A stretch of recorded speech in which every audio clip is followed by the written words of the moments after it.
What's up, guys? Rick from DFS On Demand here with a preview for the AT&T Byron Nelson. Before we get to that, a little bit of housekeeping. I last week released the first course I have ever created. It is called Scraping Stats. It is a step-by-step tutorial on how to pull sports data off the internet using Microsoft Excel.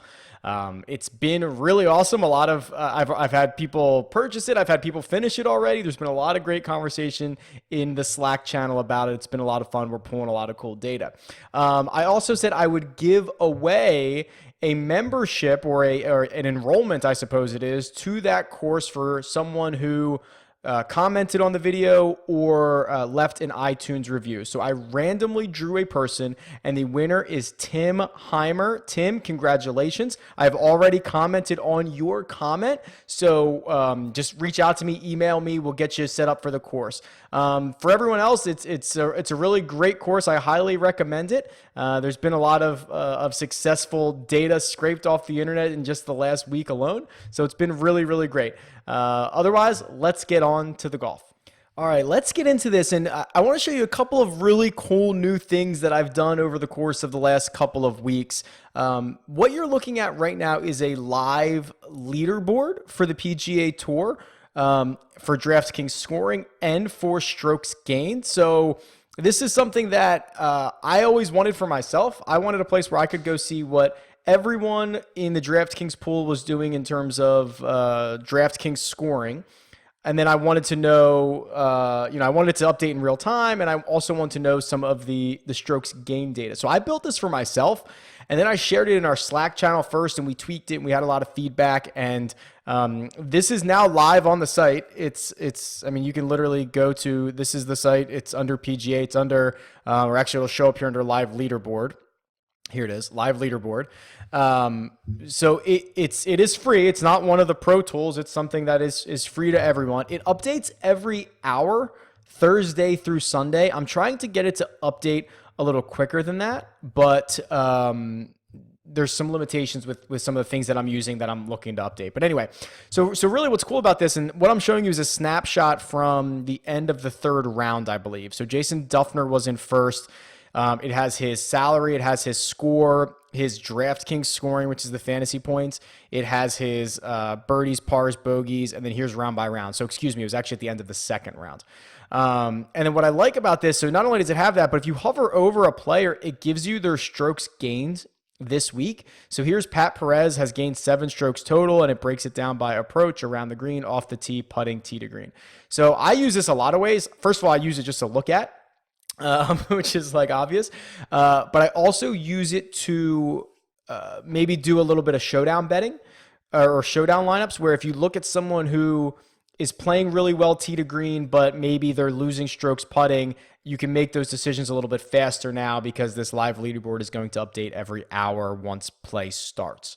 Additionally, there's another tab down here. Let me see if I can show you this. There's another tab down here at the bottom, right here, called Optimals. And I usually tweet these out as much as I can, or usually after the tournament, I will tweet out what the optimal lineup from the previous week was, which means if you were omniscient, right, and you knew exactly the correct players to play under $50,000 to score the most DraftKings points, those would be your optimal lineups. And so I usually tweet them out after the tournament is over. But what this is every time this updates, you'll be able to see what the optimal lineups are. So the optimal lineup through 2 rounds last week was Duffner, Vegas, Dahmen, Mighty Max, Paul Casey, and Sergio Garcia, 48,500, 605 DraftKings points. And I think it's a really good exercise to get into to check on these. And you'll always see it's like there's always money left on the table at the end of the week. It's just kind of a good practice to get into to see what comes out as far as the optimal lineups go. So this updates every time the leaderboard updates. So I just wanted to point that out because I don't think a lot of people really realize this was here for them, but it absolutely is. Okay. The cheat sheet, and for this week for the AT&T Byron Nelson, it is a really interesting week. They're back at Trinity Forest, which Aaron Wise won at last year, but that is the first year they've used Trinity Forest for this tournament. It's a par 71, huge, massive greens, some of the biggest greens on tour. 3-putt percentages go up because proximity to the green is usually so far away. It's not a very penal course. There's not too much rough out there. If the weather is good, these guys are going to go super, super low. So I'd like to see bombers. I'm not too worried about guys who are hitting it all over the place off the tee. But unfortunately, I don't have key stats for this week because remember that key stat regression model runs over like an 8 to 10 to 12 year period. Well, we only have 1 year of course history at Trinity Forest. So unfortunately, not going to be able to talk through the real key stats without just guessing at them, which we are not going to do. All right.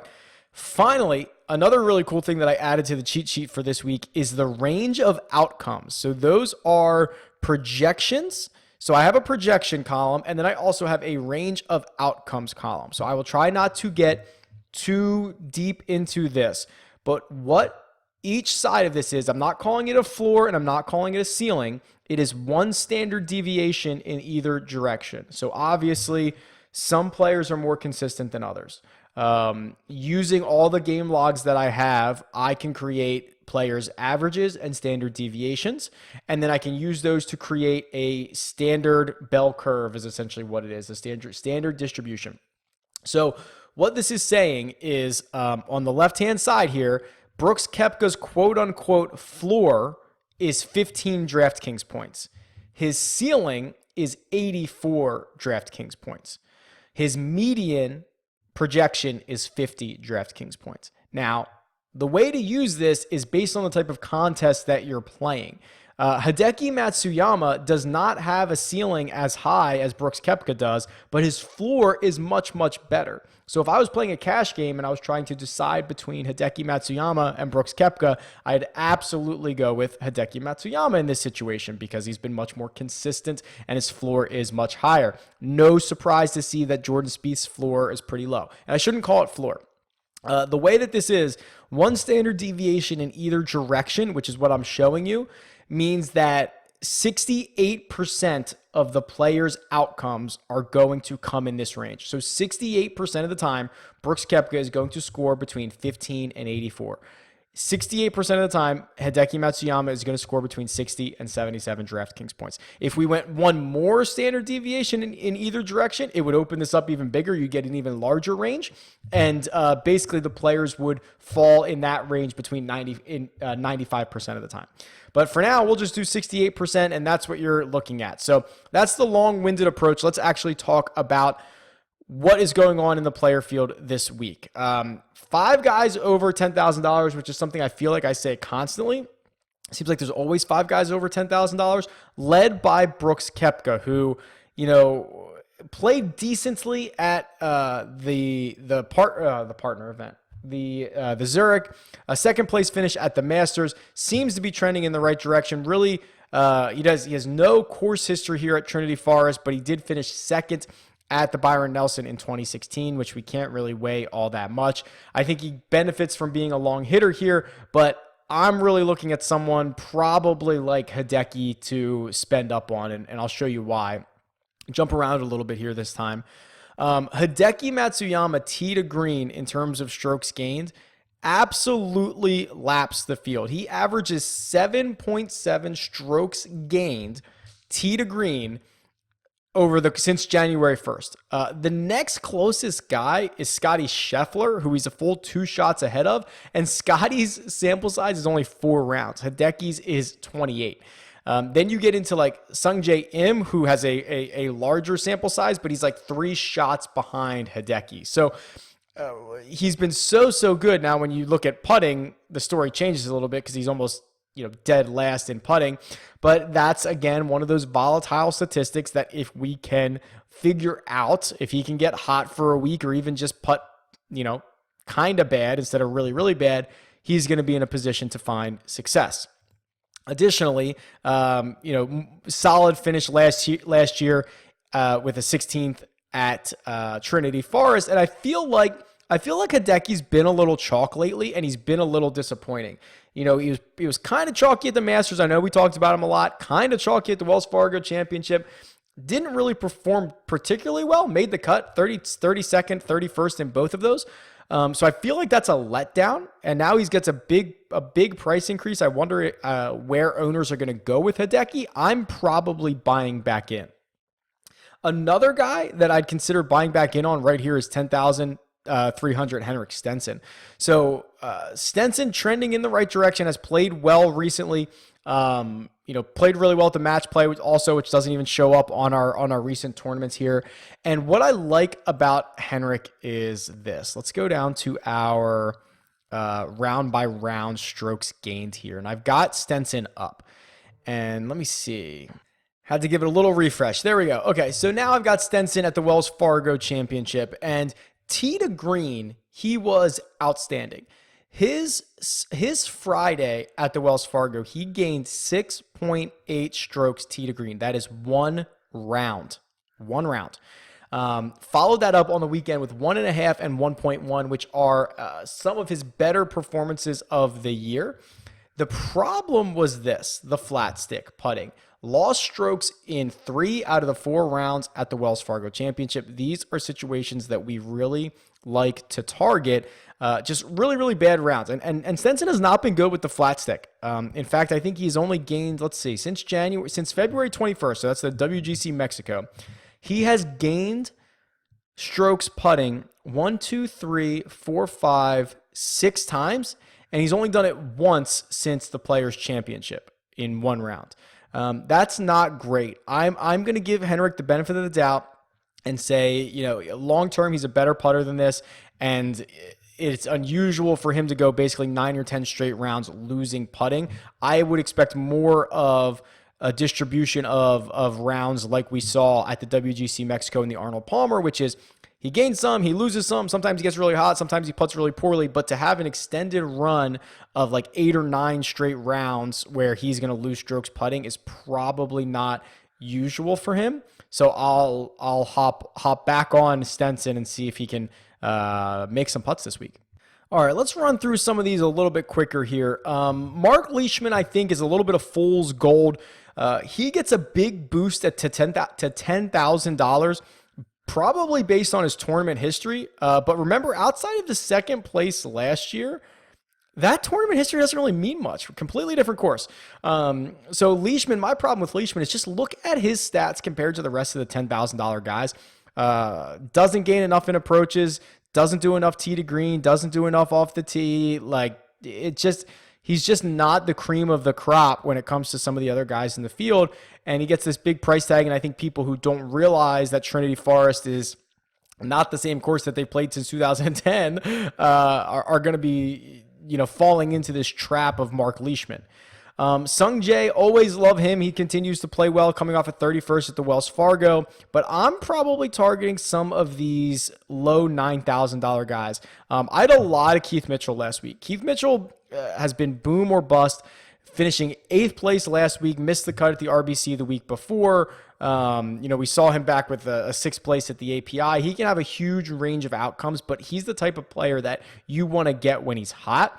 Absolutely hot right now. Finished 3rd place last year, which is the same finish that Rory Sabatini had. And we talked about Sabs last week too, which is like, yeah, I'm concerned that he has played so much golf recently, right? Like Sabatini, he played Corrales, played Valero Texas Open. He played the Zurich somewhere in here. RBC, played the Wells Fargo Championship, but continues to put up good scores. So him and his partner, I think it was Brian Gay, I think they had a top 5 at the Zurich, gets a 10th at the RBC, 18th at the Wells Fargo, finished 13th here last year, excuse me. So really good spot. Ryan Moore additionally, and I want to show you this too. I think I've got another free tool for you here. Let me load this one up. Ryan Moore, I believe, is a guy who popped off my sheet for one reason here. Let me see if I can pull this up. Yeah, here we go. Okay, so here are players that I like to target. This is the most valuable golfers tool. Again, this is also free. I update it every single week. This shows how often a player outperforms his finishing position with DraftKings points. So if you finish 10th in the tournament, but 8th in DraftKings scoring. That is 2. So that would be like 2 spots. So what this says is Keith Mitchell, who is the leader here with a 6.17, on average finishes 6 spots better in DraftKings scoring than he does in the tournament because he makes so many birdies. Brooks Koepka's number 2. Ryan Moore is number 6 on this list. Remember, this is out of the entire PGA Tour. This is not just this field. I don't think all these guys are even playing this week.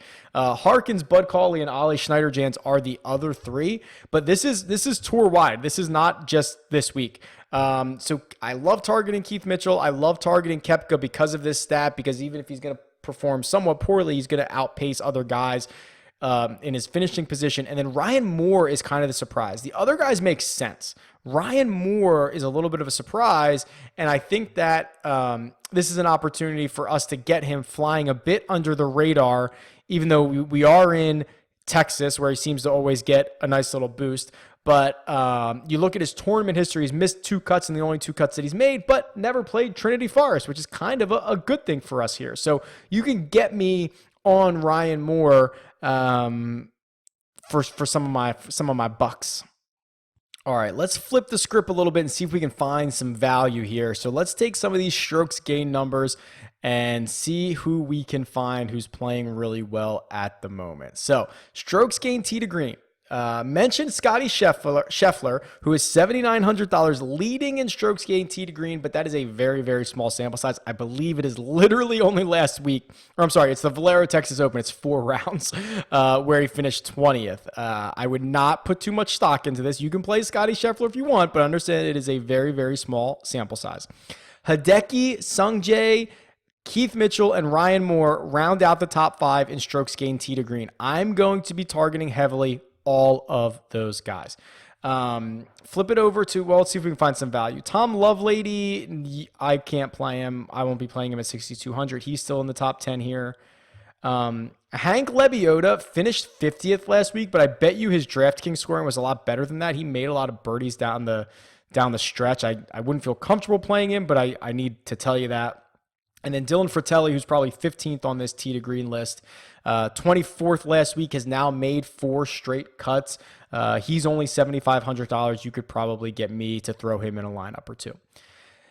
When we go and just look at, pure, what stat am I like? We don't have a lot of course history. We don't know a lot about this course. You're going to make me choose one stat. It's almost always going to be approach here.